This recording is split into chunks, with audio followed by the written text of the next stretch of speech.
regarding Moses and the heavy hands. The Torah relates, Shemos 17 and 11, that during the war, when Moshe held up his hand, Yisroel prevailed. And when he let down his hand, then Amalek prevailed.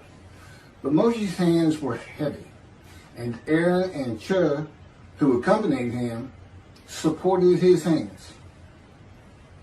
Rashi comments, because he was lax in the commandment of waging war, and appointed another in his stead, Yehoshua, his hands became heavy. We see then that Moshe Rabbeinu should have gone to battle, and when he did not, was punished for his laxity. All of the above reasons why Moshe considered himself unable to join in the actual battle, and not that, God forbid, he was slothful, poses the inevitable question, why was Moshe punished? His hands became heavy for doing something which was seemingly so logical. Rashi answers this question by saying that Moshe was punished for being lax in the Mitzvah, and not for being lax in going out to war. For since the war against Amalek was a Mitzvah, a commandment from God, Moshe should have gone to war, and not entertain any of the thoughts to the contrary, no matter how reasonable or logical. A mitzvah must be such that we will obey, and then we will hear. First, one does the deed without entering into any calculations. And since Moshe was lax in the mitzvah, he entered into calculations as to what was best for the conduct of the war, etc. He was punished. All the above is from Shemos, Parshas, Yisroel, 19th day of Shabbat, 574-1, 1981, at Riddy.org, edited. Rashi commenting on Genesis 17 and 3. And Abram fell upon his face, and God spoke with him, saying,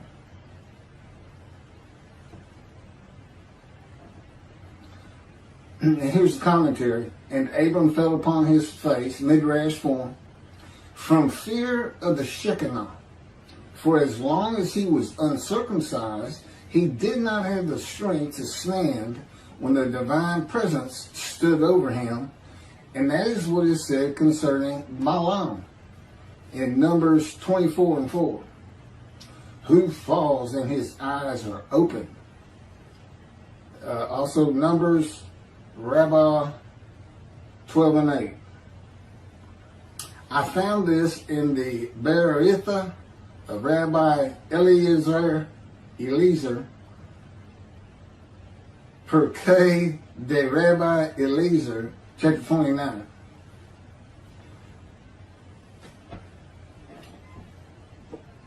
This is verse 6, 7, 8, 9 of Genesis chapter 1. God said, let there be an expanse in the midst of the water, that it may separate water from water. God made the expanse, and it separated the water which was below the expanse from the water which was above the expanse. And it was so. God called the expanse sky, heaven. And there was evening and there was morning, a second day. God said, let the water below the sky be gathered into one area, that the dry land may appear. And it was so. This is Genesis 49 and 24.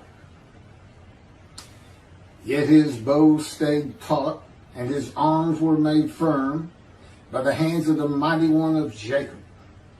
There, the shepherd, the rock of Israel. This is from Ezekiel chapter 4, verses 4 through 8. Then lie on your left side, and let it bear the punishment of the house of Israel. For as many days as you lie on it, you shall bear their punishment. For I impose upon you 390 days, corresponding to the number of the years of their punishment. And so you shall bear the punishment for the house of Israel. When you have completed these, you shall lie another 40 days on your right side, and bear the punishment of the house of Judah. I impose on you 1 day for each year. Then, with bared arm, set your face toward besieged Jerusalem and prophesy against it. Now, I put cords upon you so that you cannot turn from side to side until you complete your days of siege. This is from Ezekiel chapter 2, verses 1 and 2. And he said to me, O mortal, stand up on your feet, that I may speak to you. As he spoke to me, a spirit entered into me and set me upon my feet. And I heard what was being spoken to me. This is from Ezekiel chapter 3, verses 14 and 15. A spirit seized me and carried me away. I went in bitterness in the fury of my spirit, while the hand of the Lord was strong upon me. And I came to the exile community that dwelt in Tel Abib by the Shebar Canal. And I remained there, and I remained where they dwelt. And for 7 days I sat there stunned among them. This is from Ezekiel chapter 3, verses 22, 23, and 24. Then the hand of the Lord came upon me there, and he said to me, Arise, go out to the valley, and there I will speak to you. I arose and went out to the valley, and there stood the presence of the Lord, like the presence that I had seen at the Shebar Canal. And I flung myself down on my face, and the Spirit entered into me and set me upon my feet. And he spoke to me and said to me, Go, shut yourself up in your house. Okay, here's my commentary on everything I just read to you. I know the heaviness of the hands of Moshe. And I know how Jacob's arms were made firm by the hands of the mighty one of Jacob. I have been in a constant state of punishment by the power of God since I offered myself and my soul for guilt to him, as the man described in Isaiah 53. That would be verse 10. It is punishment, but there is far more to it than just that. It also was telling Moshe that God was there and that he was in charge of the battle. And this punishment changes you over time. God is also making you a better prophet. The heaviness is his presence. It is what I feel of his very essence, as he would have me experience it. For a man, it can feel like punishment, but there is a positive to it. It tells me after 13 years that he never leaves me. God also has me enveloped in his power. The same cords of his power that God placed on Ezekiel to confine him to his house and prevent Ezekiel from turning from one side to the other for 430 days as he bore the punishment of the houses of Israel and Judah for their sins. It doesn't say sins, but that's what the punishment would be for. Then there's a reference to, okay, the same heaviness that requires the person of the Spirit of the Holy God to set Ezekiel upon his feet. And that's not real explicit. You know, it sounds more like he just fell down or he flung himself down. Well, he may have known it or not known it, But God's slowed me down many times and then lifted me back up. Again, in other videos, you see this mentioned over and over again, the fire refiner. God's boot camp. He's the sergeant and you're the cadet, and he's going to put you through it. The heaviness that required Moses to have the strength to stand when the divine presence stood over him. The verses from Genesis associate waters of the unseen realm of God with the waters of the earth. Unseen waters that are above the sky. Because that's the partition. These unseen waters above the sky, that's an element of God's unseen realm that we can't understand or see or know much about. And it's best associated with the waters of the earth. Unseen waters partitioned above and below heaven. Sky. Those below heaven fill the universe and are a part of God's presence. With his power, these unseen waters can do anything that he wills them to do. And God senses and can see the movement of every single thing and person in creation by and through them. Think of a submarine in the ocean, and they send out a ping, and it's a sound wave, and it'll go around rocks and other submarines, this and that, and so you get a picture of what's out there. It's something like that. He doesn't have eyes like human beings. Long ago, God took me to a heavenly room in a vision in body, not in spirit. The purpose was to learn how to bear up to the weight of his presence and these waters that cover the earth when I was walking with him in the cords of his power that enveloped me. It was making me very nauseous. I could feel my body so acutely and real in that room that creation passing before the window actually made me feel car sick as the weight of his presence and the power around me to offset it was manipulated at his will.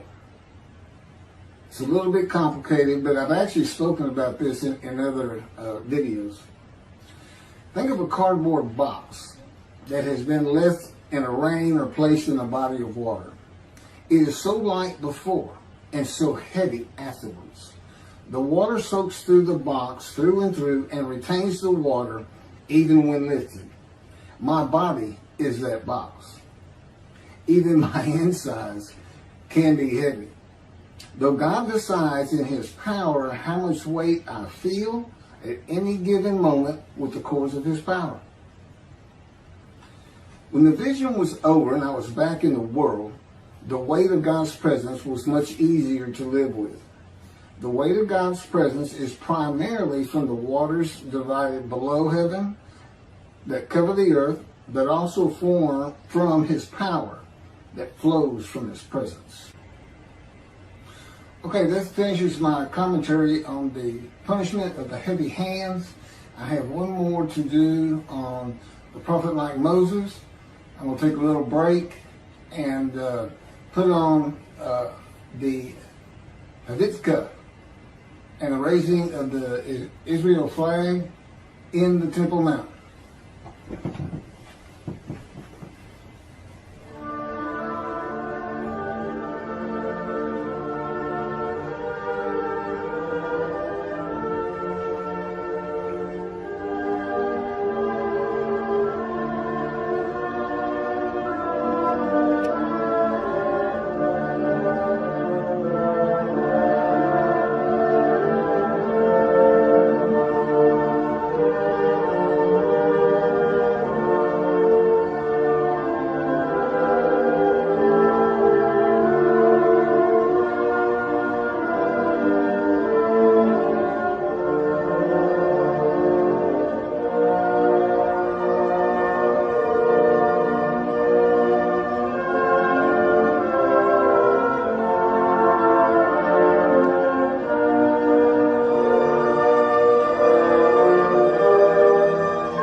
prophet like Moses. Verses 15, 16, 17, and 18 of chapter 18 of Deuteronomy. This is Moses talking to the Israelites. The Lord your God will raise up for you a prophet from among your own people, like myself. Him you shall heed. This is just what you asked of the Lord your God had ordered on the day of the assembly, saying, let me not hear the voice of the Lord my God any longer, or see this wondrous fire any more, lest I die. Whereupon the Lord said to me, this is the Lord to Moses, they had done well in speaking thus. I will raise up a prophet for them from among their own people, like yourself. I will put my words in his mouth, and he will speak to them all that I command him. This is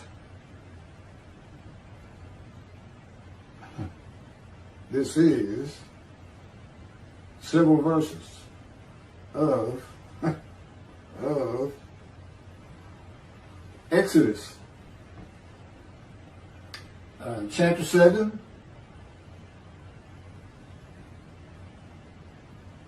verses 1 through 31.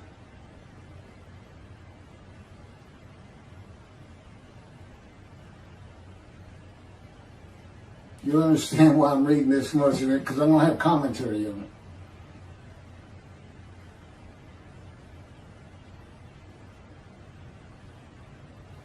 It's actually, it starts with verse 12, not 1. Now, go. And this is God to Moses. Now, go, and I will be with you as you speak, and will instruct you what to say. But he said, please, O Lord, make someone else your agent. The Lord became angry with Moses, and he said, there is your brother Aaron the Levite. He, I know, speaks readily. Even now, he is setting out to meet you, and he will be happy to see you. You shall speak to him and put the words in his mouth. I will be with you and with him as you speak, and tell both of you what to do. And he shall speak for you to the people. Thus, he shall serve as your spokesman, with you playing the role of God to him. And take with you this rod, which you shall perform the signs. Moses went back to his father-in-law, Jethro, and said to him, let me go back to my kinsmen in Egypt and see how they are faring.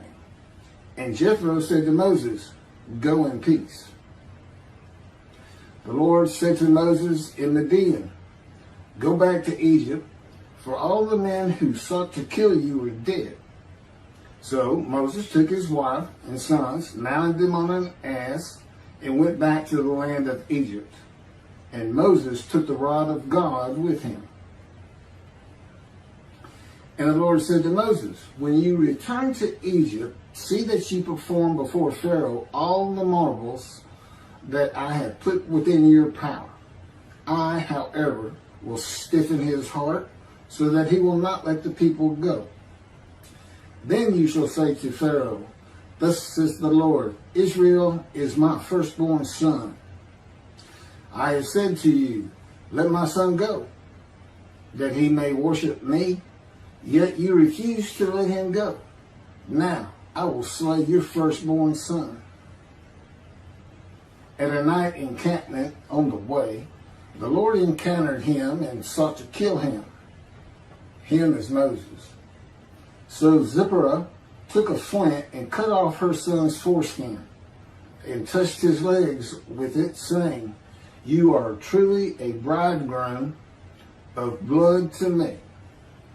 And when he let him alone, she added, a bridegroom of blood because of the circumcision. The Lord said to Aaron, go to meet Moses in the wilderness. He went and met him at the mountain of God, and he kissed him. Moses told Aaron about all the things that the Lord had committed to him and all the signs about which he had instructed him. Then Moses and Aaron went and assembled all the elders of the Israelites.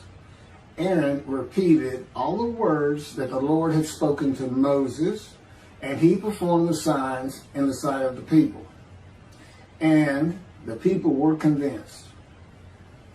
When they heard that the Lord had taken note of the Israelites and that he had seen their plight, they bowed low in homage.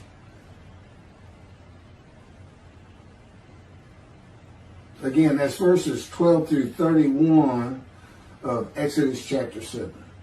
Commentary. I am the prophet like Moses. For many reasons, but these in particular, for the reasons that, like Moses, I speak to God face to face. God speaks to me as a friend. I converse with God whenever I so wish. God talks directly to me when he so desires. And I write God's words at his directions. And I can add, and I put on videos at his command and speak the words he commands me to speak. He had me type everything I'm reading. He said, go to Exodus, type this down, or paste, copy it and paste it on your notebook pad.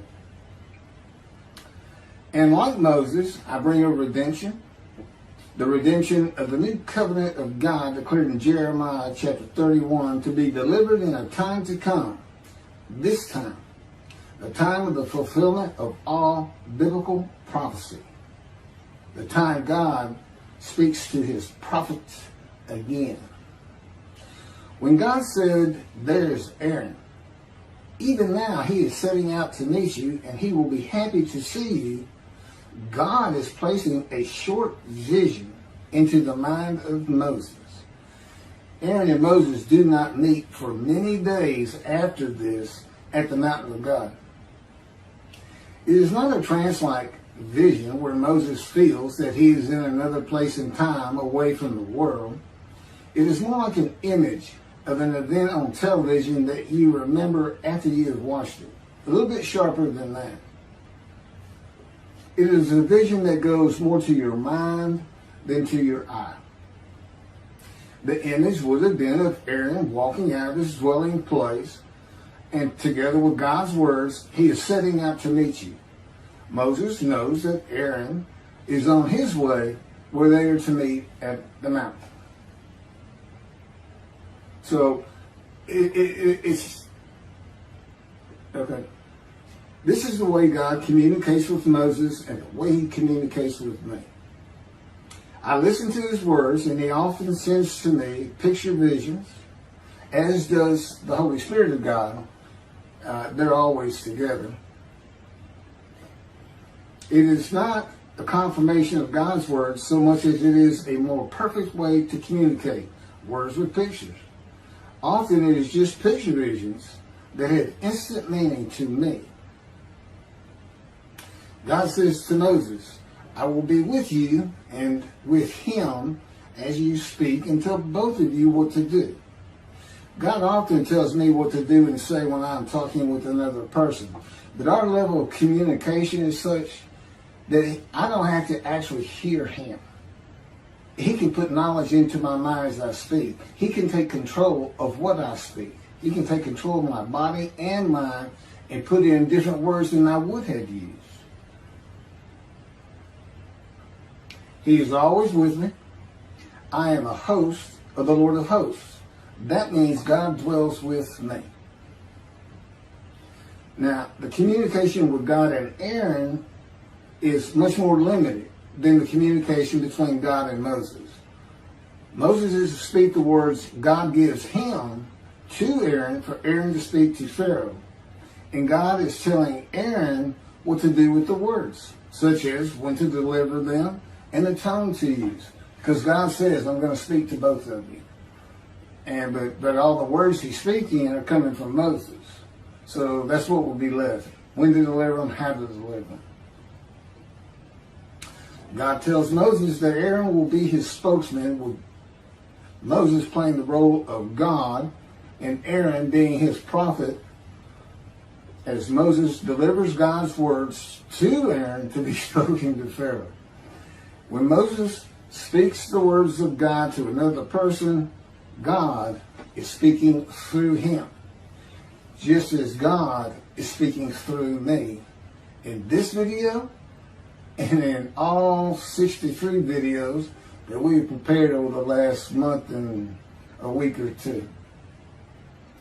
And they're all based on 2 books that he dictated to me as he dictated the Torah to Moses.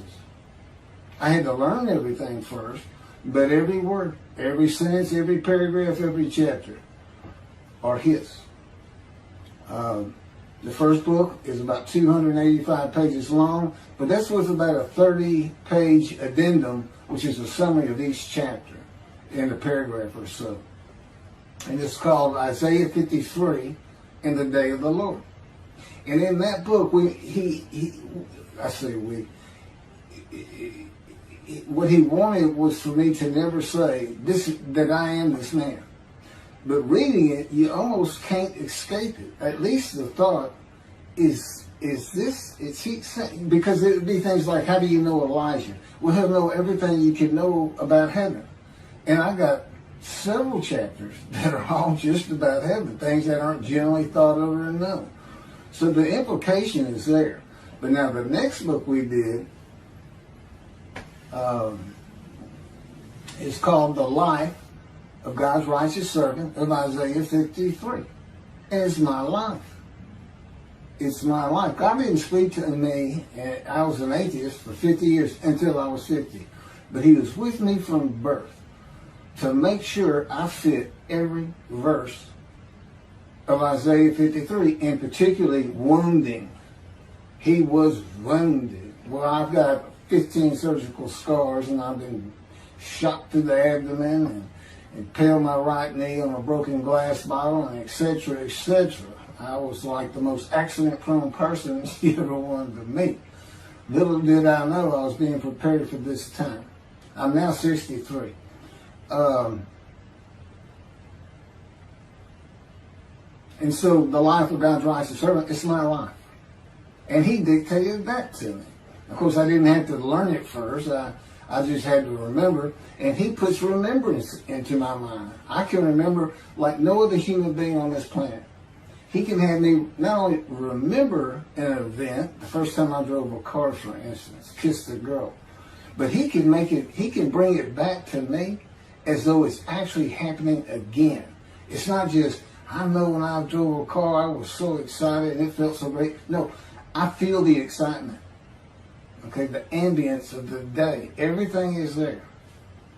But he can do the same thing when you get shot through the abdomen on a ranch in Texas, like it's happening all over again, just to show me what was really going on that day and what he had to do with it, controlling my perceptions. Thanks for listening.